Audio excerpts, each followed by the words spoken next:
So in a mesmerizing situation of COVID-19, we are once again in a class of life science being confined within our own home respectively. Last day we have discussed about hybridization, that is monohybrid and dihybrid cross. We have already discussed about phenotype, genotype, homozygous, heterozygous, allele, and so on. Right now we are discussing about some assignments. That is one of them. If a mixed tall pea plant is crossed with a pure tall pea plant, then the first question is what would be the phenotype and genotype ratio in F1 generation? And the second question, how many types of pea plants are produced according to genotype and phenotype? And the third one is, what are the percentages of pure tall, mixed tall and pure dwarf, that is small t pea plant.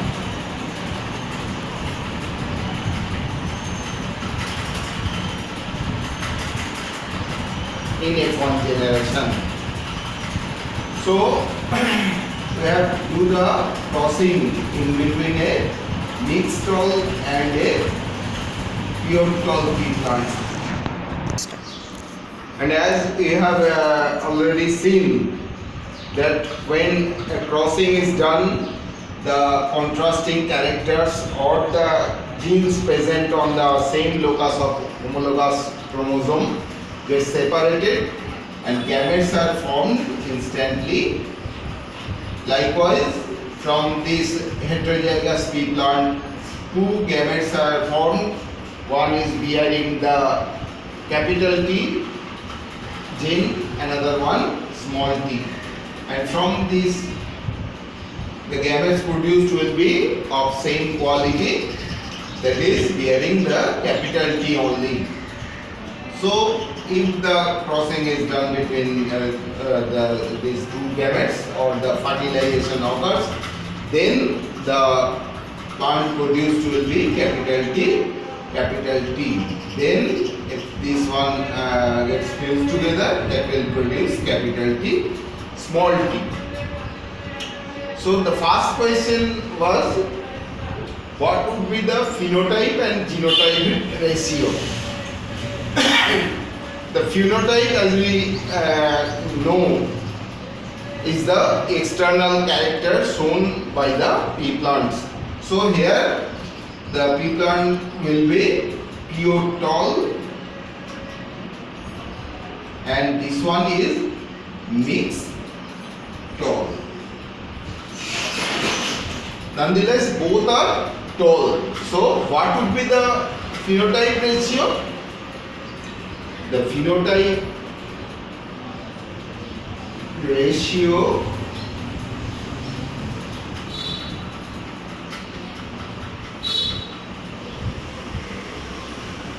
cannot be determined or undetermined.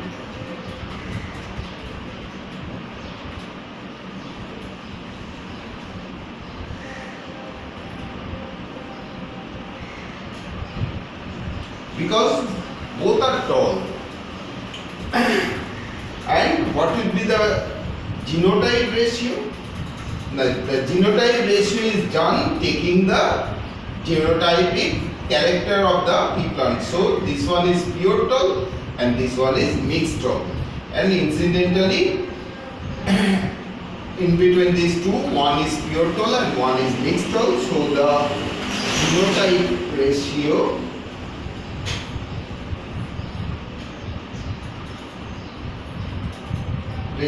will be 1:1. Now we come to the second question, where the question is, how many types of pea plants are produced according to genotype and phenotype? According to genotype,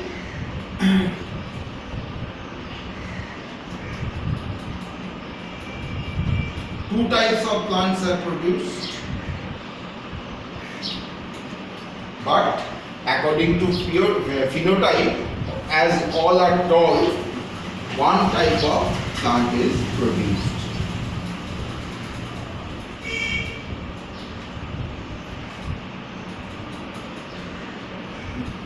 Right now we are coming to the third question, where the question is, what are the percentages of pure tall tree plant, mixed tall tree plant and pure dwarf tree plant? As we see, among these two, one is pure tall, so the percentage of pure tall tree plant is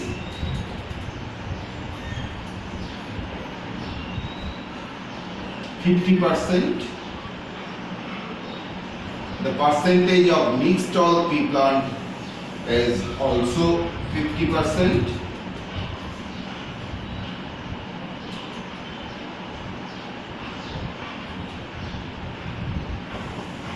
But the percentage of pure dwarf tree plant, as we are seeing, there is no pure dwarf tree plant, the percentage will be 0%.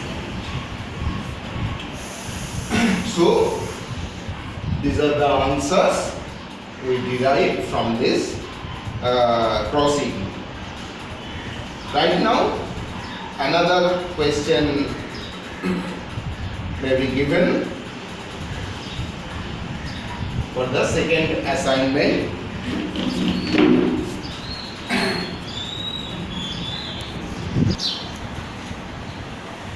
You are seeing the second assignment and you will try to solve this one in your home.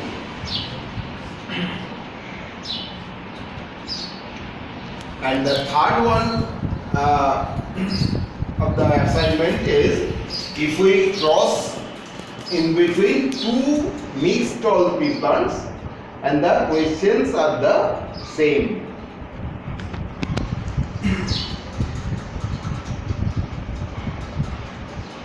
Right now we will go. So we are discussing about genetic diseases. What are genetic diseases? The diseases which are transmitted by genes present either on autosome or allosome. Autosome means the general body character bearing chromosomes. Those are 44 or 22 pairs, and the sex chromosomes or allosomes are 2 in number, that is either XX as it is found in case of female or XY as it is found in case of male.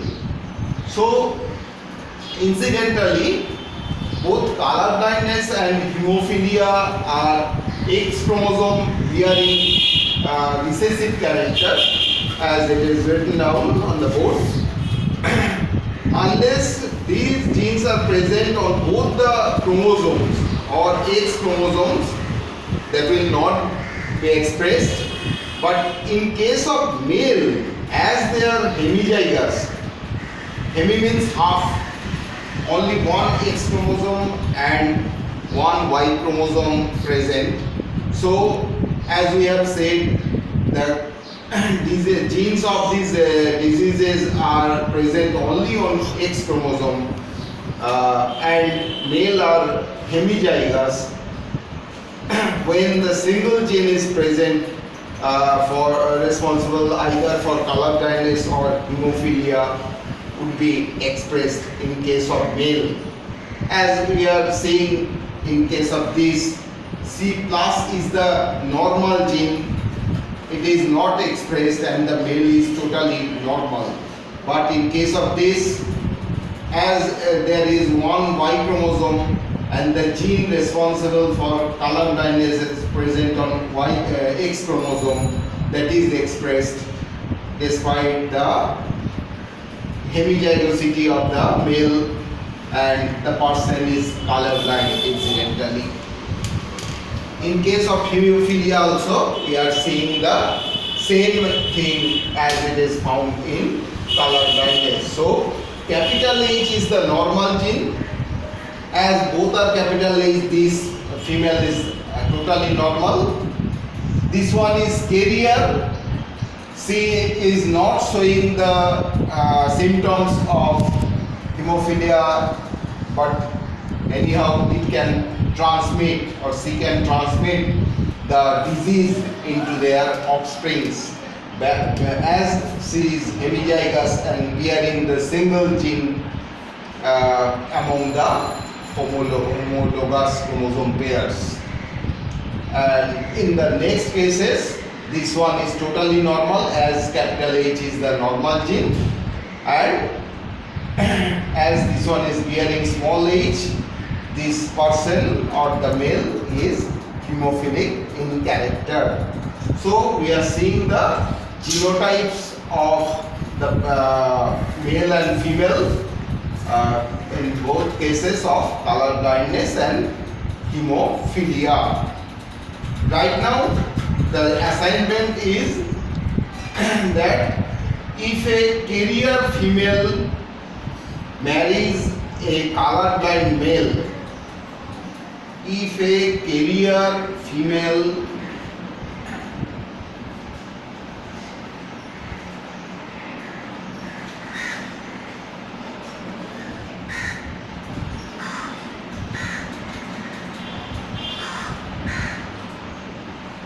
marries a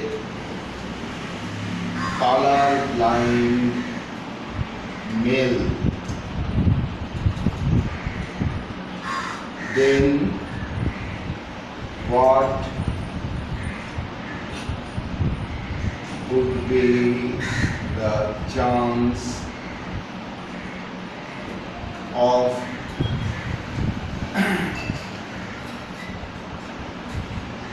daughters being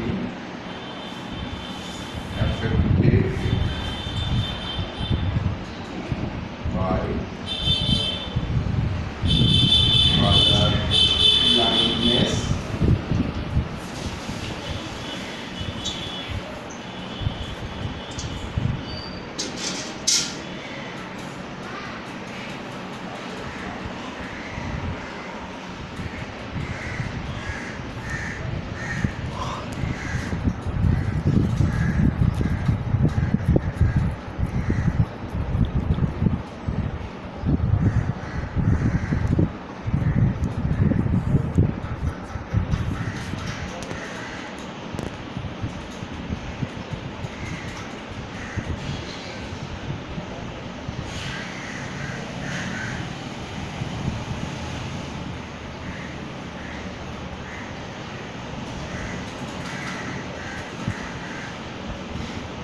And what would be the percentage of carrier female in this crossing?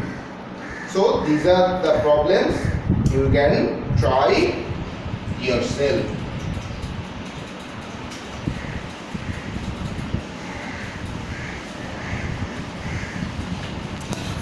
And now we are coming to another disease, genetic disease, that is thalassemia.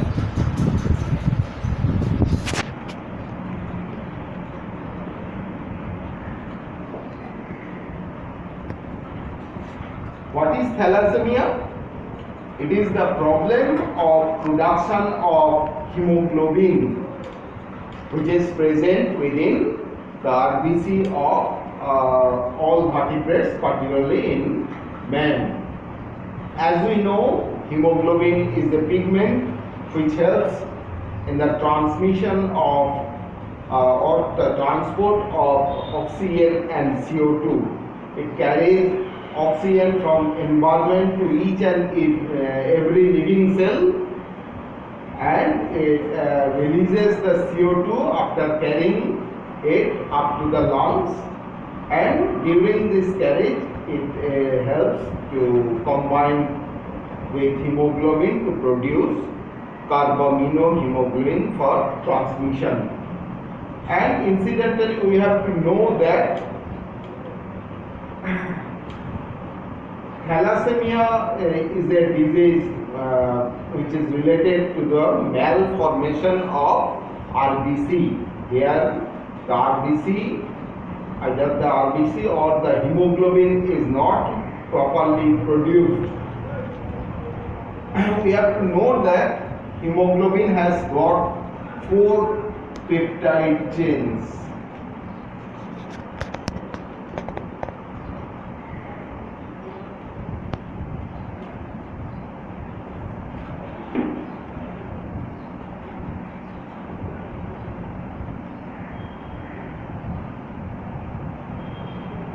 Out of which 2 are alpha and 2 are beta.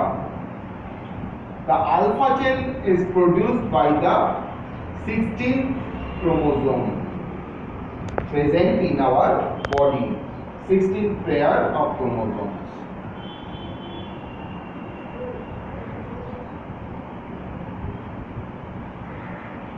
And the beta peptide chain is produced by the 11th pair of chromosomes.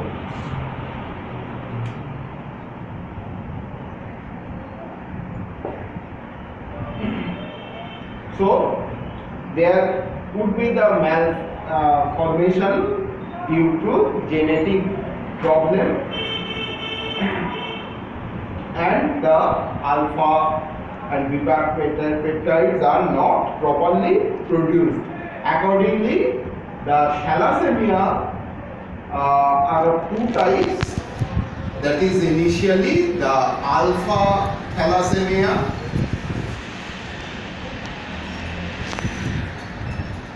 where there is a problem in the formation of alpha peptide chains. In few cases, all would be alpha peptide chains. Then that is alpha thalassemia, and the second case is beta thalassemia, where there will be the problem in the formation of beta peptide chains. These are of 2 types: thalassemia major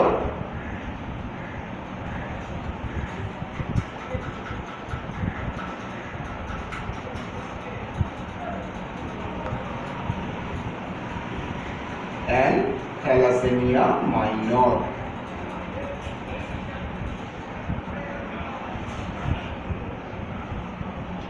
There is small problem in the production of beta peptide chains, and that is curable by regularly transfusing blood.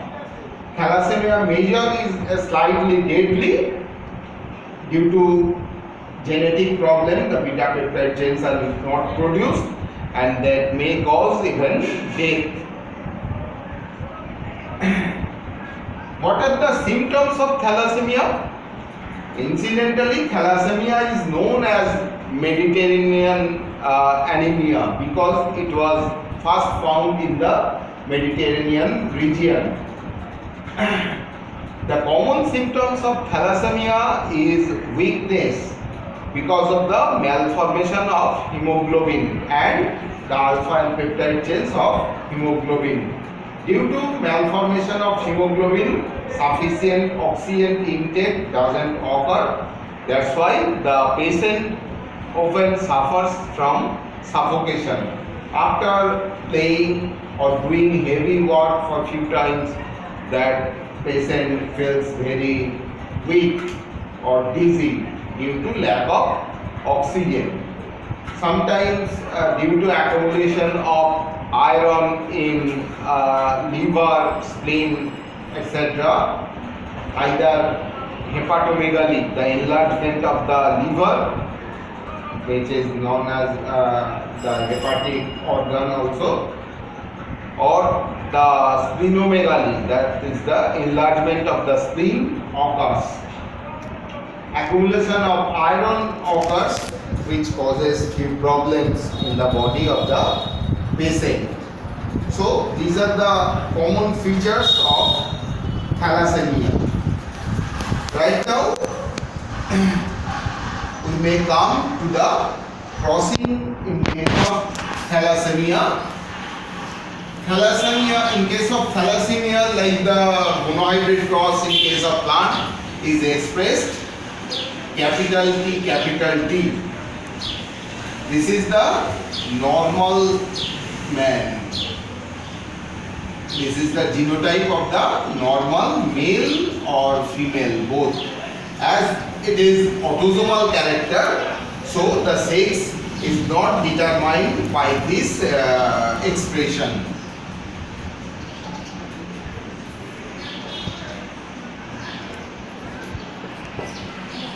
Capital T, small t is the carrier male and female.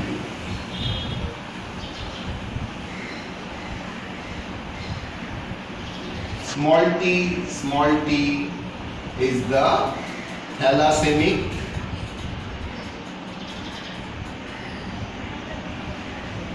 male and female.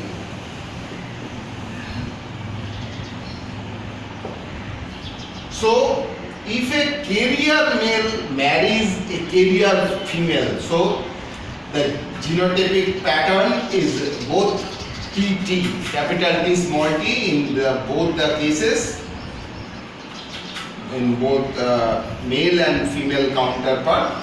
Then what is the probability or the chance of the offspring being affected by thalassemia? Here the male is heterozygous, that is, he is the carrier of thalassemia but not affected by the thalassemia disease, and the female is also heterozygous. She is bearing the gene of thalassemia but she herself is not affected. So the genotypes available in case of the offsprings would be capital T, capital T, capital T, small t, capital T, small t, small t, small t.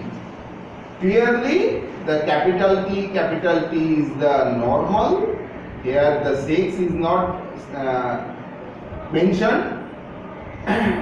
That is normal only. Capital T, small t is the carrier.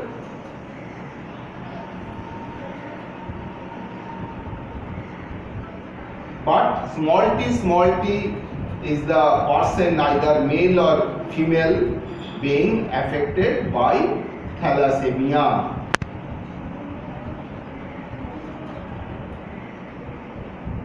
So the chance of the offspring being affected would be 25% if a carrier male marries a carrier female. So there would be an assignment. What would be the chance of the offspring being affected by thalassemia in case a carrier male marries a thalassemic female or vice versa? That means the carrier female marries a thalassemic male. You can do yourself in your home.